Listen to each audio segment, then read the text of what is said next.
우리의 찬양을 받으시기에 합당하신 아버지 하나님, 이 땅에 살면서 우리의 기쁨이 주님의 말씀을 듣는 것이 되게 하시고, 이 땅에서의 참 평안이 주께서 내 안에 계심을 믿고 사는 것임을 이 새벽을 통하여 깨닫기를 소망합니다.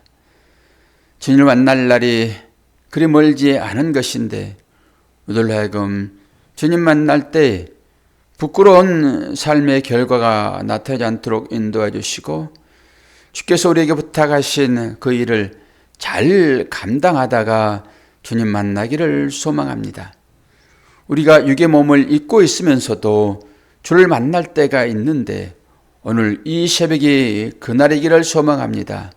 주여, 은혜 허락하실 때 말씀을 통하여서 아버지의 마음이 읽혀지는 복된 시간 되도록 도와주시고, 그 마음 가지고 오늘 하루도 힘차게 살아갈 수 있도록 은혜 허락하여 주옵소서. 예수 그리스도의 이름으로 기도하옵나이다. 아멘. 이사야서 43장입니다. 아주 우리의 귀에 익숙한 말씀들이 오늘 쭉 나오게 됩니다. 전체를 다 읽어야 되는데 오늘은 12장까지만 읽겠습니다. 구원의 약속, 그리고 하나님은 자기 백성을 사랑하신다, 이런 말씀들로 주어집니다. 1절에서 12절까지만 보겠습니다. 야곱아, 너를 창조하신 여호와께서 지금 말씀하시느니라. 이스라엘아, 너를 지으신 이가 말씀하시느니라. 너는 두려워하지 말라. 내가 너를 구속하였고 내가 너를 지명하여 불렀나니 너는 내 것이라. 내가 물 가운데로 지날 때에 내가 너와 함께할 것이라. 강을 건널 때에 물이 너를 침몰하지 못할 것이며 내가 불 가운데로 지날 때에 타지도 아니할 것이요 불꽃이 너를 사르지도 못하리니 대저 나는 여호와 내 하나님이요 이스라엘의 거룩한 이요 내 구원자임이라. 내가 애굽을 너의 속량물로 구스와 스바를 너를 대신하여 주었노라.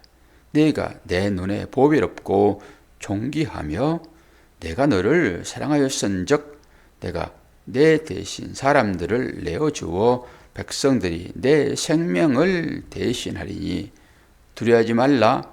내가 너와 함께 하여 내 자손을 동쪽에서부터 오게 하며 서쪽에서부터 너를 모을 것이며 내가 북쪽에게 이르기를 내놓으랴. 남쪽에게 이르기를 가두어 두지 말라. 내 아들들을 먼 곳에서 이끌어 내 딸들을 온 땅 끝에서 오게 하며 내 이름으로 불려지는 모든 자 곧 내가 내 영광을 위하여 창조한 자를 오게 하라. 내가 그를 지었고 그를 내가 만들었느니라. 눈이 있어도 보지 못하고 귀가 있어도 듣지 못하는 백성을 이끌어내라. 열방은 모였으며 민족들이 회집하였는데 그들 중에 누가 이 일을 알려주며 이전 일들을 우리에게 들려주겠느냐. 그들의 정인을 세워서 자기들의 옳음을 나타내고 듣는 자들이 옳다고 말하게 하여 보라. 나 여호와가 말하노라. 너희는 나의 증인 나의 종으로 택함을 입었나니 이는 너희가 나를 알고 믿으며 내가 그인 줄 깨닫게 하려 함이라. 나의 전에 지음을 받은 신이 없었느니라. 나의 후대에도 없으리라. 나는 여호와라. 나 외에 구원자가 없으니라. 내가 알려주었으며 구원하였으며 보였고 너희 중에 다른 신이 없었나니 그러므로 너희는 나의 증인이요 나는 하나님이라. 여호와의 말씀이니라. 아멘. 권사님 씩씩하십니다. 그런데 결과는 언제 나와요? 18일 날. 아직도 멀었네. 자, 결과 나오시면 알려주시고요. 아마 좋은 결과가 있을 거라 생각합니다. 지금 문제 별로 없죠? 예, 잠시 그런 일이 있을 수 있으니까 조심하라 이런 사인으로 보시면 될 것 같습니다. 오늘은 1절에서 7절 말씀을 쭉 살펴보면은 하나님은 자기 백성을 구속하신다 이런 의미예요. 근데 구속을 어떤 방법으로 하는가에 따라서 달라지는데 사방에서 다 불러 모읍니다. 이 사방에서 불러 모으는 것은 어떻게 불러 모읍니까? 당연히 바벨론 포로에 갔던 사람들을 오게 할 것이죠. 그게 아수르 바벨론 이런 것이니까요. 그리고 또 애굽에서 불러 모으잖아요. 애굽으로 내려간 사람도 있어요. 다른 말씀에 찾아보게 되면 거기 가 있는 사람도 있거든요. 그리고 구스, 거기는 애굽의 남방입니다. 애굽 아주 밑에. 수바는 아주 뒤쪽이 이제 북쪽이고. 그러니까 동서남북에 있는 모든 하나님의 자녀들을 다 불러내겠다. 어디로 불러 모을까요? 고토요. 고토는 어디죠? 예루살렘이겠죠, 당연히. 그곳으로 다 오게 하겠다. 거기는 당연히 하나님의 마지막 나라겠죠. 그걸 상징적으로 보여주겠죠. 이제 그러면서 지금 끌려간 상황에 대한 얘기니까 그들이 얼마나 힘들겠냐고요, 삶이. 그러니까 그 힘든 사람들에게 이 변치 않는 하나님의 말씀이 주어지면, 그 믿는 자들에게만 주어지는 것이니까요. 이 말씀은 믿지 않는 자들에게 말씀이 주어집니까? 그건 개에게 진주 목걸이 거리는 거랑 똑같죠. 받아들입니까? 안 받아들이지. 믿는 자들은 하나님 말씀을 받지요. 그런데 이 하나님의 말씀이 내가 너를 지명하여 불렀나니 너는 내 것이다 그런다고요. 그리고 불 가운데 지나갈지라도 사르지 아니할 것이고 물 가운데 지날지라도 물이 너를 엄습하지 아니할 것이다. 지금 이런 약속을 주어지잖아요, 지금. 그러니까 그런 삶 가운데 있는 자들을 이루하시는 말씀이에요. 그런데 이게 실제로 지금 있었던 말씀을 그대로 증거하는 거잖아요. 1시대가 지나고 2시대가 지나면은 다 잊어버립니다. 그래서 그 잊어버리는 그것들 때문에 그 요단강을 건넜을 때 요단강 강가에서, 강 안에서 12돌을 취하여 강 바깥에 세우잖아요. 왜 세웁니까? 후대들이 이 돌이 무슨 돌입니까? 라고 물어보면은 설명하도록 그 증거를 삼는 것으로, 보이는 것으로 세운단 말이에요. 그렇게 보이는 증거가 우리한테 나타나야 됩니다. 그래야 다른 사람들이 그 증거를 보면서 그것이 어떤 의미가 있습니까? 라고 물어보잖아요. 우리 믿음의 자손들이 물어볼 거잖아요. 어떤 증거가 여러분의 삶 가운데 나타나고 있습니까? 그거 설명해야 되겠죠. 그럼 어떻게 했을 때 나의 믿음이 드러나죠? 좋을 때 믿음이 드러납니까? 어려울 때 믿음이 드러납니까? 어려울 때 당연히 믿음이 드러나죠. 좋을 때는 그걸 믿음으로 드러나지 않아요. 좋은 것은 그냥 취하면 되는 거예요, 여러분.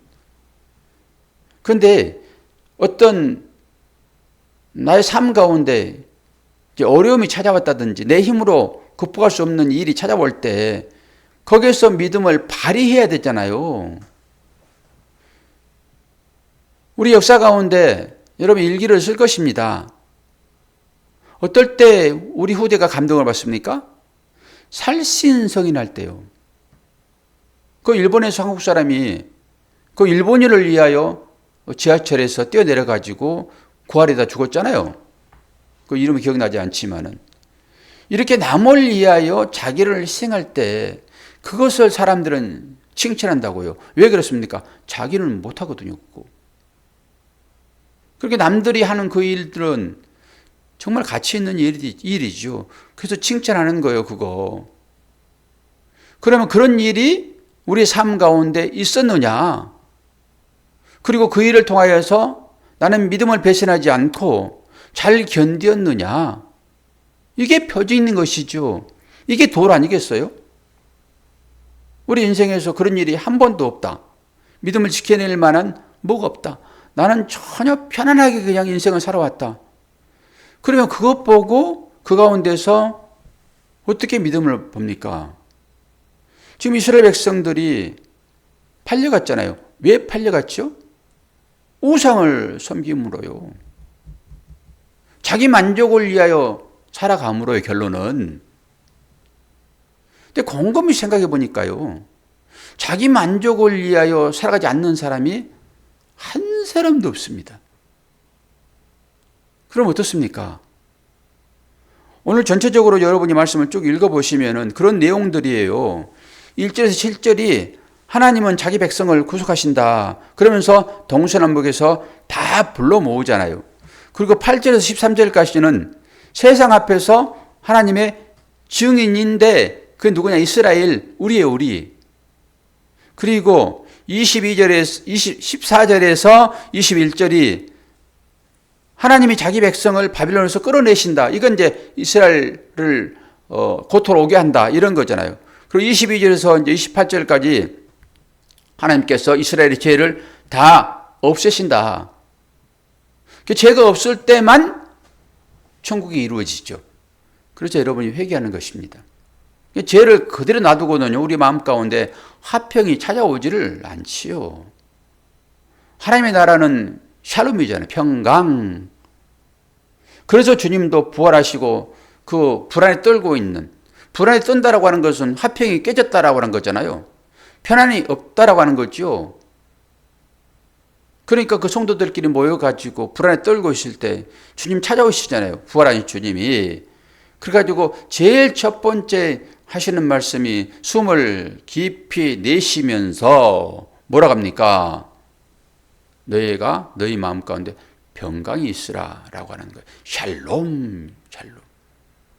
그럼 뭐예요? 평강이 없다는 거냐 지금.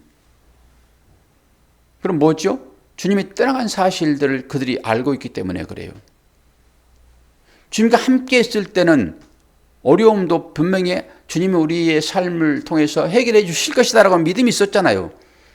주님이 떠나가 버리니까 그 믿음이 없어지고 마음 가운데 평강이 깨지는 거죠. 우리 가운데도 평안이 없다. 늘 혼란스럽다. 라고 하게 되면 여러분의 삶을 안 맡기는 거예요. 하나님 앞에. 뭐 주님이 어디 가셨나? 그러니까 평강 없어지나? 그런 건 아니잖아요. 말씀으로 우리 가운데 와 계시잖아요. 여러분 신비의 말씀이 실제였잖아요 지금. 그런데 평강이 없다라고 하는 것은 안 맡기는 것입니다. 다른 얘기로 말씀을 안 믿는 거예요. 그분께 나의 삶을 내어드리지 않는 것입니다. 그럼 뭐죠? 나의 삶의 주인은 나다라고 하는 거예요. 결론입니다. 그게. 나의 삶의 주인은 나다 라고 하니까 본질적으로 나는 불완전하지요. 내가 나를 다스려 가지고 어떻게 화평이 있을 수 있습니까? 그래서 맡겨드리는 것입니다. 그래서 겉사람은 후패하나 겉사람은 점점 쇠약해 가나 속사람은 날로 어떻다고요? 강건해야 됩니다. 당연하지요. 그런데 우리는 겉사람을 위하여 삽니까? 속사람을 위하여 삽니까? 거의 겉사람을 위하여 살고 있죠. 겉사람을 위하여. 그런데 하나님은 겉사람이 낡아질수록 속사람은 새로워지잖아요. 이건 너무나도 우리가 잘 아는 말씀인데도 불구하고 이걸 깊이 인식하지 않는 것이죠. 그래서 겉사람을 후패하게 하면은, 늙어지게 하면은 그게 싫은 거지요. 그래가지고 어떻게 해서든지 겉사람을 새롭게 하려고, 속사람은 까짓것 보이지도 않으니까 속사람은 상관도 없이 겉사람만 새롭게 하려고, 그것도 새롭게 하는 것이 누구 눈에 들게 하는 거예요. 먼저 자기 만족이겠죠. 그리고 다른 사람 눈에 잘 들도록 그래서 보톡스도 맞이고 꿰매기도 하고 보약도 먹고 또 뭘 먹지요? 여러 가지들 여러분이 드시는 것들이 여러분의 속사람을 위하여 드시는 것입니까? 겉사람을 위하여 드시는 것들입니까? 보약이라고 하는 거요. 기본적인 거 말고요. 60이 넘어가면 전부 다 그 건강을 위한 보조 영양제를 다 드시잖아요. 그게 속사람을 위한 거예요? 겉사람을 위한 거예요? 우리 건사람이 믿음이 출중하시니까 그런 거 하나도 안 드시죠? 권사님도 드시는군요. 아플까 봐서. 몸이 아플까 봐서, 마음이 아플까 봐서요. 몸이 아파. 그게 겉사람이에요, 속사람이에요? 겉사람이 어쨌든 겉사람도 살아야 되니까. 살아야 하나님도 의지하죠. 죽으면 하나님 떠나버리는 거예요? 죽으면 못 믿잖아요. 그냥. 죽으면은 하나님 따라가지만 이 세상에서 활동 못하니까. 그러니까 얼마나 우리가 이율배반적인지요. 하나님과 영원히 함께 살기를 원하세요? 잠시 만나기를 원하세요? 그러면은 먹지 말고 살아요? 아니 글쎄, 우리가 원리를 한번 따져보자고요. 영원히 하나님과 사는 그 삶을 살기를 원하세요? 잠시 나를 찾아와가지고 나의 건강을 챙겨주는 그 하나님을 함께 살기를 원하세요? 영원히 살기를 원하죠. 그러면 그 삶으로 가면 되는 거예요. 다른 일들은 변명이에요. 몸을 잊고 있으니까 우리는 전부 그렇게 얘기하죠. 그 건강 잘 지키는 것은 당연한 일이나 빨리 가면 괜찮은데 안 가고 아프면 어떡해? 아프지 않고 갈 수 있어요? 아프지 않고 갈 수 있냐고요.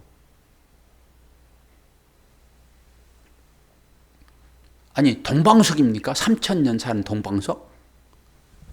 아픔이라고 하는 것은 하나님 나라에 데려가려고 하나님께서 그 증상으로 주었는데 우리는 전부 다 하나님 나라는 안 가려고 하는 거잖아요. 저는 믿음이 출중해서 이런 얘기 한 줄 아세요? 저는 더해요. 그러나 하나님 말씀이 뭘 말하고 있는지는 우리가 얘기해야 되잖아요. 그래야 그 말씀이 나를 다스리죠. 세상 사람들이 이 말씀이 없기 때문에 세상 가치로만 산다고요. 이 땅에 죽으면 그들은 끝이지요. 그렇게 이 땅 가운데서 부귀 영화를 누려야 되는 거예요. 남은 것을 뺏어서라도. 그런데 우리는 잠시 있다가는 거잖아요. 영원한 하나님 나라가 준비되어 있고 그걸 얼마나 소망으로 가지고 있느냐에 따라서 욕심을 내려놓는 것입니다. 옆 사람을 위하여 한 끼 내가 덜 먹는 거예요. 그게 하나님의 나라의 방법이니까. 근데 우리는 어떠냐고요? 옆 사람을 위하여 나눠줄지라도 내일 먹을 거 창고에 두고 나눠줍니다. 절대 내일 먹을 거 없이 오늘 나눠주잖아요. 그런 사람도 있을 수 있으나 대부분의 사람은 내일 먹을 것 창고에 채워두고 오늘 나눠준다고요. 이게 사람인 것을 아셔야 되고요. 나도 그 안에 포함됐다라고 하는 것을 보셔야 되는 것입니다. 이게 하나님의 말씀인 것이죠. 우리는 전부 다 변명만 해요. 그리고 하나님을 찬양한다 말을 해요. 그리고 하나님께 드렸으니 부모님을 섬길 일이 없다라고 얘기한단 말이에요. 그러지 않죠? 진리가 뭔지는 분명하게 얘기를 하고 그렇게 살지 못하는 나를 원망해야 되는 거예요. 육이 건강하지 못하는데 어떻게 하나님을 찬양합니까? 이렇게 말할 수 있잖아요. 건강한 자가 하나님을 찬양합니까? 고통 중에 있어서 그 하나님의 은혜로 살고 있다라고 하는 그 사람이 하나님을 진실로 찬양할까요? 그러니까 우리는 다 거짓돼요. 다. 말씀을 전부 수박 겉핥기식으로 말씀을 본단 말이에요. 그리고 전부 자기 변명을 합니다. 그러니까 이런 사실들을 깨달아 알게 하는 것이 목사의 사명인 거예요. 좋은 말로 이루함으로 넘어가 버리면 돼요. 그렇죠. 그러나 그걸 정확하게 증거로 보여줘야 되고 지적하지 않으면 어떻게 회개로 나옵니까? 오늘 이 말씀도 그런 의미예요. 하나님께서 우리를 뭐 하려고 지으셨는지를 분명하게 오늘 깨닫기를 원합니다. 그리고 거기에 따라서 그것이 무엇인지를 설명을 드릴 건데요.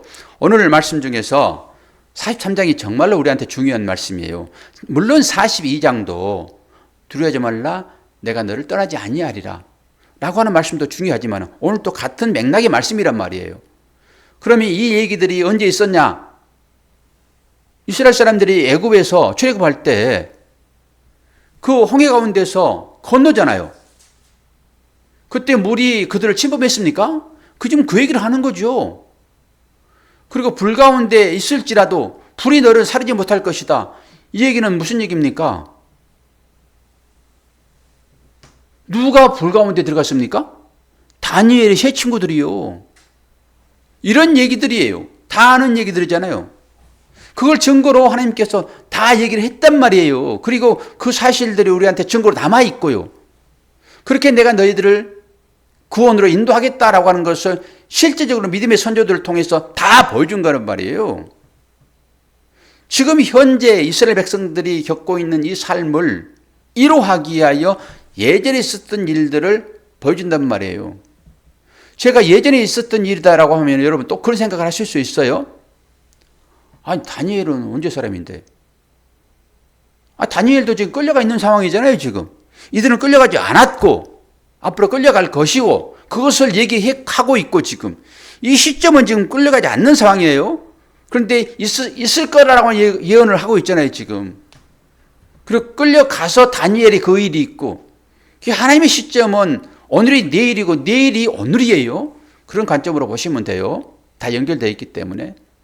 근데 하나님께서 우리를 뭐 하려고 지으셨냐라고 하는 이 사실들을 오늘 말씀을 통해 가지고 분명하게 각인하시기를 바랍니다.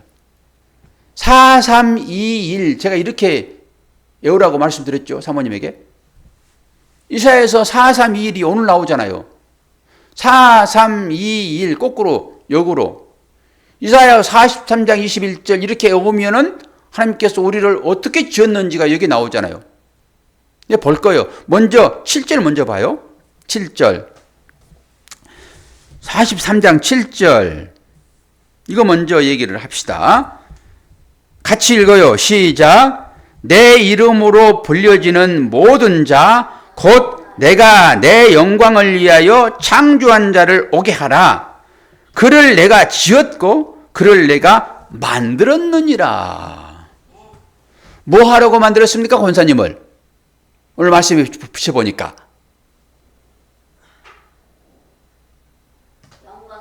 하나님의 영광을 위하여 권사님을 지었고 만들었다고요. 오늘 온라인에 들어오시는 여러분도 마찬가지예요. 하나님의 영광을 위하여 여러분을 만들었고 지었다고요. 설명을 하기 전에 먼저 4321이니까 이사야에서 43장이 몇 절일까요? 21절이겠죠. 당연히 21절을 함께 봉독합니다. 시작. 이 백성은 내가 나를 위하여 지었나니 나를 찬송하게 하려 함이라. 이 두 가지밖에 없습니다. 인간을 지은 것은 여러분을 하나님께서 이 땅에 나게 하신 것은 이것은 지은 거잖아요.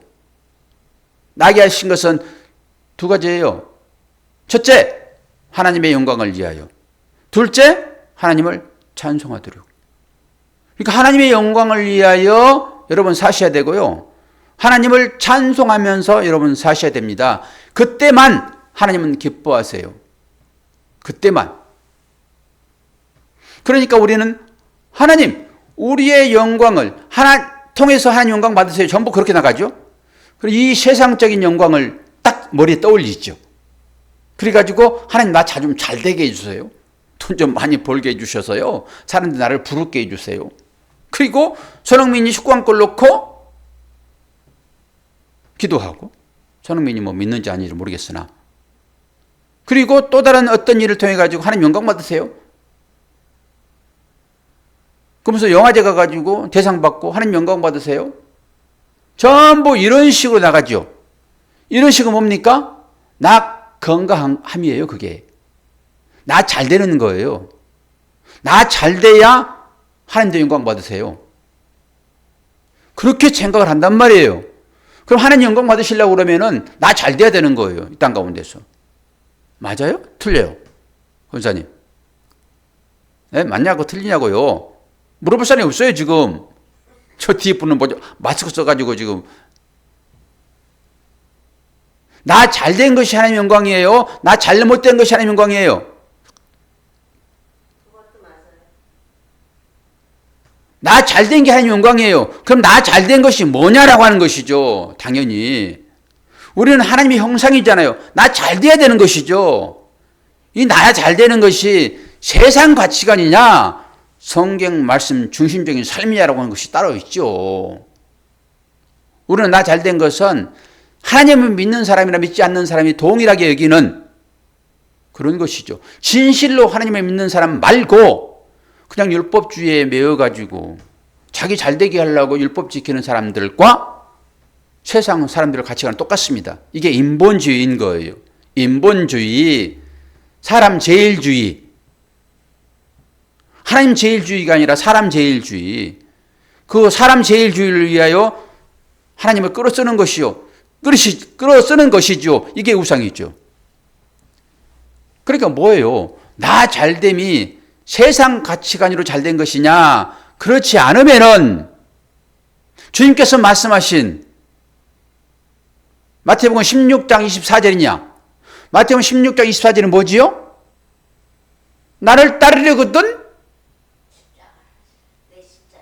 너를 부인하고 내 십자가를 지어야 되느니라라고 말씀하셨잖아요. 이게 하나님의 영광이고 하나님의 기쁨이고 내 성공입니다. 그러면 조금만 좀 살펴보아요. 하나님께서는 사람을 지으실 때 하나님이 영광을 받으시려고 또 하나님이 찬송을 받으시려고 우리 인간을 지었는데 우리는 이 땅 가운데서 뭐가 잘 되면 그걸 통해서 하나님 영광 받으시오라고 영광을 돌려드리는 것으로 한단 말이에요. 그럼 본질적으로 내 영광, 내가 받았던 것 하나님께 다 돌려드리면 나는 아무것도 남지 않아요. 그러면 상관이 없습니다. 그 말뿐이라니까요. 말뿐이에요. 그럼 보세요. 하나님께 다 드려버릴 것을 굳이 내가 애를 써가지고 할 일이냐고요. 나는 아무것도 남지 않는데 그거 하시겠어요? 여러분? 여러분이 모든 것을 다 동원해가지고 열심히 진짜로 힘들게 하세요. 그래가지고 하나님께 다 드려버리고 나는 아무것도 안 남아. 그러면 하실 수 있어요, 여러분? 진짜 믿음이 그 말만 믿음이 있습니까? 안 한다니까요. 그래도 뭔가 조금 남으니까 우리가 잘 아는 11조 그래도 그 구는 남으니까 여러분 열심히 해가지고 하나님께서 구를 가져가시고 일만 남겨놓으면 여러분 과연 열심히 할까요? 그럴 만한 믿음이 있습니까?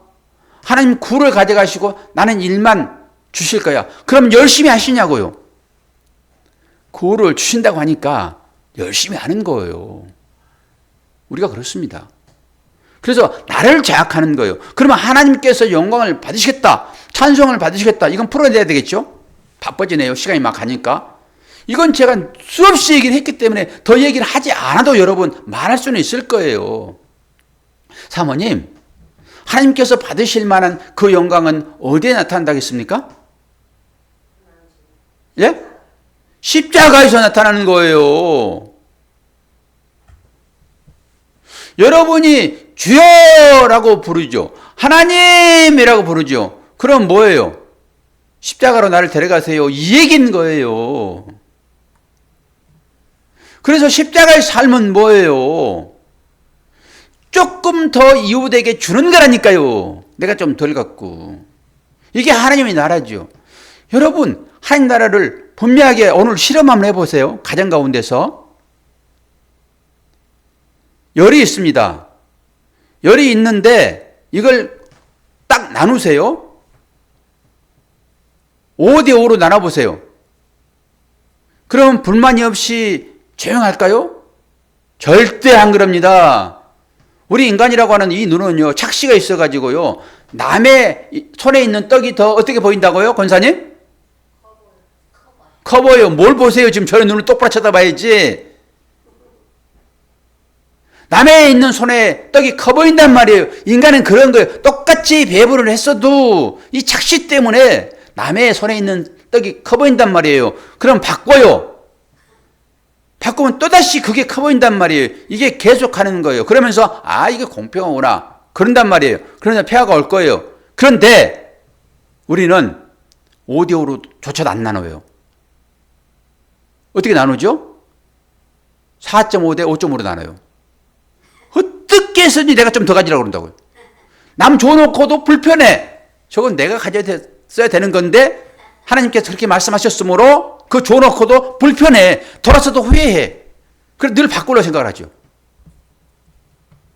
내가 더 가져야지만이 평화가 있다니까요. 내 입장에서 보면은. 내 입장에서 보면은 내가 조금 더 가지고 그가 조금 덜 가져야 나한테 평안이 찾아와요. 상대방도 마찬가지죠. 상대방이 덜 가졌습니다. 똑같이 줘도 상대방 것이 크게 보이니까 전쟁입니다. 평화가 없어요. 그렇게 평안하려고 그러면은 상대가 알아듣듯이 크게 많이 팍 줘버려야 되는 거예요. 아무리 비교해도 비교 안 될 만큼 줘버려야 되는 거예요. 상대한테 확 줘버리면은 상대가 나를 괴롭히지 않으니까 평안이 있지요. 이건 간단한 논리잖아요. 간단한 논리. 가정에서 그거 한번 해보십시오. 상대가 많이 가졌는데 배부르는데 나를 괴롭힙니까? 평안인 거예요. 나는 배고플 수 있죠. 그러나 상대가 나를 괴롭히지 않는데 평안이죠. 왜 전쟁이 있습니까? 내가 더 많이 가지러 가니까 전쟁이 일어나는 거예요. 이게 가정에서 시작되어지고 이게 민족 간에 시작되어집니다. 세계전쟁이 그렇게 일어나는 거예요. 내 나라가 더 많이 가져야 돼. 쭉 함축해 보세요. 그리고 내 자신과 하나님 관계 가운데서 찾아해 보세요. 하나님도 나에게 많이 줘야 돼요. 하나님 거 다 줘야 돼. 그래 내가 편안해. 내 것을 하나님께 많이 드려야 되거든요. 안 주니까 하나님께 바락바락 돼야 되는 거예요. 이런 논리 하나 우리가 정리가 잘 안 되어 있는 거죠. 그래서 하나님께서 인간을 지었다라고 하는 것은 오늘 7절과 21절을 분명하게 명심하시고 기록해 놓으세요. 그리고 이런 마음 가운데 욕심이 있을 때마다 이 말씀을 찾으세요. 하나님께서 왜 나를 지으셨을까? 영광 받으시라고. 다른 얘기로 십자가의 삶을 걸어가라고. 네 이웃을 네 몸처럼 사랑하라고. 이게 영광인 거예요. 자기 희생입니다. 이게 십자가라니까요. 그리고 그걸 잘 하시고 하나님 나 잘했어요. 이게 하나님 찬양하는 거예요. 뭘 노래만 불러요. 그러면은 나한테 배고픔이 생기죠. 그때 하나님께 달려드세요. 하나님 다 줘버렸더니 배고파요. 하나님 제발 좀 나 좀 먹을 거 주세요. 그러면 하나님께서 뭘 줄지 여러분 그때 광주리 준비하는 거예요. 기름병에 기름이 떨어지지 않냐고. 떡반죽 그릇에 절대 떨어지잖아요. 그걸 해본 사람은요 그걸 알기 때문에 자꾸 하는 거예요. 제가 주위에서 그걸 본다니까요. 삶은 힘들어요. 그러나 하나님께서 그걸 통로로 쓰십니다. 저는 그걸 봐요. 그거를. 그래서 그런 얘기가 있어요. 그렇게 열심히 일을 하고 열심히 일한 자, 제가 2달 동안 일했더니 아침에 일어나게 되면 손가락이 디귿자로 이렇게 안 펴져가지고 한참 앉고 해야지만 이제 펴지고. 여러분도 똑같을 것입니다. 여러분의 몸이 힘드니까 평생을 일했잖아요. 아침에 일어나면 굳어져 있잖아요. 그래서 그걸 자꾸 펴줘야지만 움직이는 거예요. 제 손가락이 딱 그거예요. 여러분은 몸이 그렇지만 저는 손가락이 작은 거잖아요, 이게. 그래서 약국 병을 갔더니 이걸 약을 먹어야 된다고. 침 나들라고 했더니 손가락에 침을 안 놓는데. 약을 지어왔는데 약을 안 먹지 못 가지고 뭐. 피우면서 살지 뭐. 이것도 증거로 남겨놓은 것 같아요, 이게.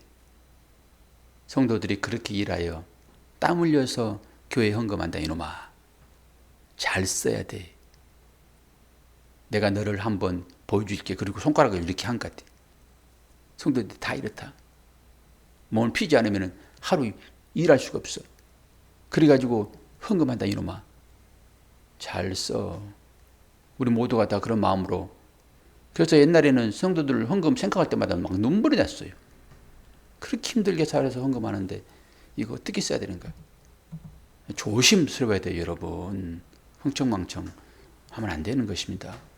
그렇게 성도들이 살아요. 그것을 하나님 영광 돌리는 삶이라고 해요.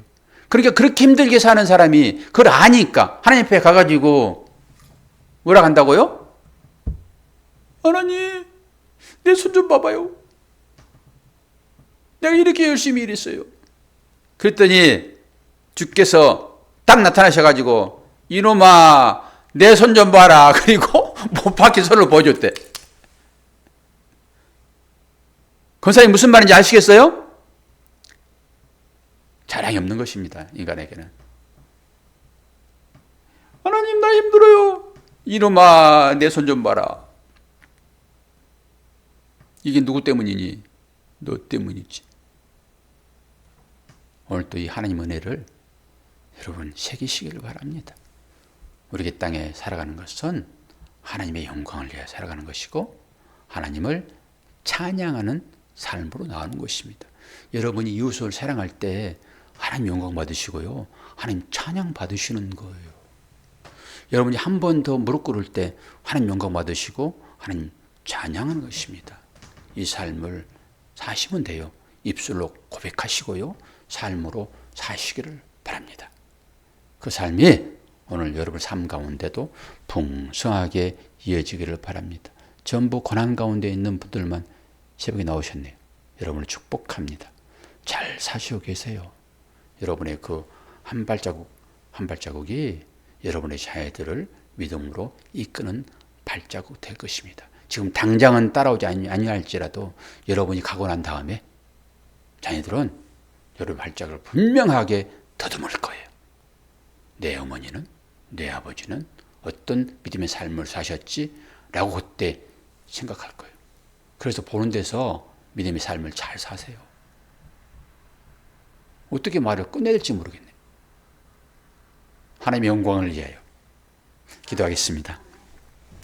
아버지 하나님, 오늘 또 새벽을 깨우는 우리들에게 하나님께서 이사야서 43장의 말씀을 통하여 우리에게 분명하게 말씀하셨습니다. 우리의 삶이 곧 사랑으로 결론이 되지 않으면은 전부 다 자기 유익만을 위하여 사는 삶이 될 것인데, 오늘 또 내가 있는 그 자리에 과연 사랑의 열매가 뚝뚝 떨어지고 있는지 보게 하시고, 그렇지 않다 하게 되면은 하나님 앞에 간구함으로 주여, 주님의 그 사랑 내 마음 가운데 풍성하게 부어 주시옵소서 라고 기도하는 우리 모두가 되도록 은혜 허락하여 주옵소서. 삶이 힘듭니다. 어렵습니다. 왜 나에게만 이런 무거운 짐이 지어져 있는지 라고 생각할 수 있습니다. 그러나 하나님은 그것을 통하여서 영광 받으시기를 원하십니다. 아버지 하나님, 힘 주시옵소서, 능력 주시옵소서, 이기게 하여 주시옵소서. 예수 그리스도의 이름으로 기도하옵나이다. 아멘.